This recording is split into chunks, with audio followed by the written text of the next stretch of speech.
Hello and welcome. Today, we're going to talk about something really special, a gentle but incredibly powerful tool for finding some peace and connection, especially if you're living with ALS.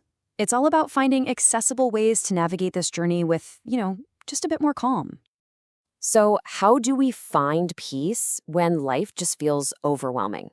It's such a big question, right? And it's one that can feel even bigger when you're dealing with the profound challenges of a condition like ALS.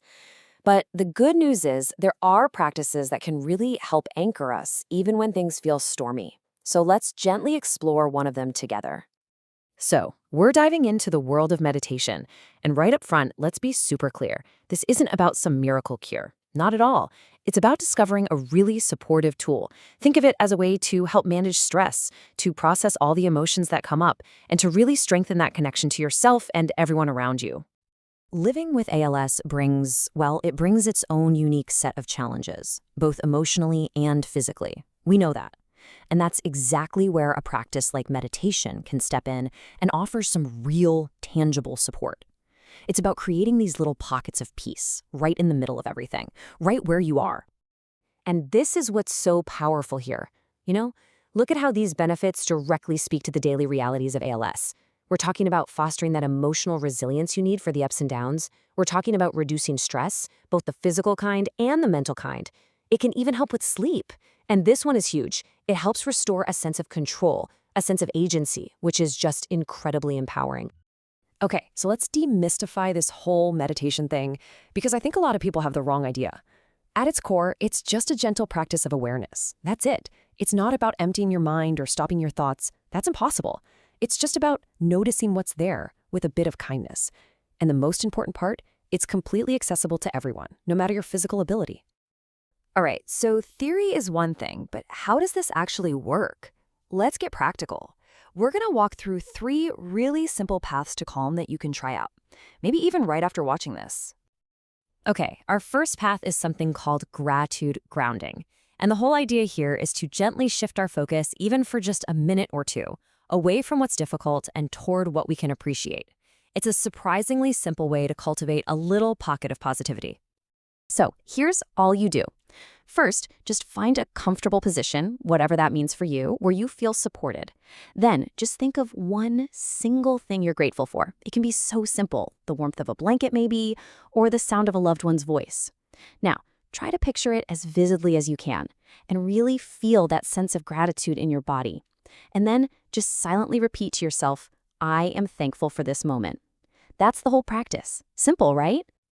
Next up, we've got the body scan. Oh, this is a wonderful practice, especially for releasing tension that you might not even realize you're holding on to. It's also a really kind and gentle way to reconnect with your body. So to start, just settle in again and notice your breathing. No need to change it, just notice it. Then gently bring your attention down to your feet, just noticing any sensation at all. Then slowly just guide your awareness up through your body bit by bit. If you happen to find a spot that feels a little tense, you can imagine a warm, golden light just softening that area. And please remember, the only goal here is gentle awareness. There's no right or wrong way to feel. And our third path is a connection meditation. Feelings of isolation can be a really big challenge, and this practice is just a beautiful way to actively nurture a sense of connection and help combat that loneliness. So, once you're comfortable, take a gentle breath, and now bring to mind someone you love.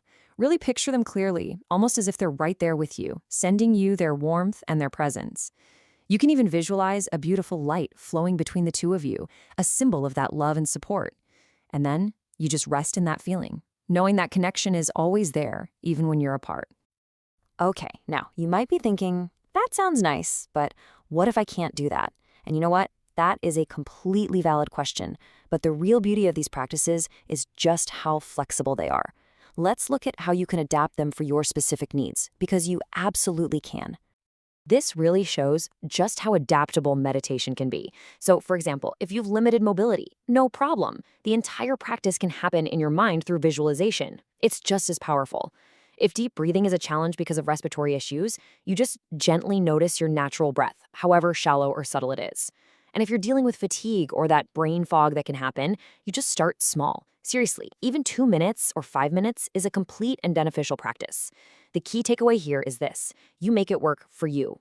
There are no rules. So, where do we go from here? Really, it's about taking this idea forward as an act of self-compassion. It's a gentle step you can take for your own well-being anytime you need it. And it's so important to remember this isn't just about relaxation. It's so much more. It is an active practice that really fosters a sense of agency, a sense of hope. It's a way to counter those feelings of helplessness that can sometimes creep in. This is something you can do to support yourself. And you know, at the end of the day, this isn't about achieving some perfect state of zen or anything like that. It's much simpler. It's about finding small moments of peace wherever and whenever you can. It's about being patient and kind with yourself. Every single breath is a new opportunity to just begin again. So I'll leave you with this one little question to carry with you into your day. Forget about a long formal practice for a moment. Just ask yourself this: what is one small thing, one single moment of gratitude that you can find and just hold on to today?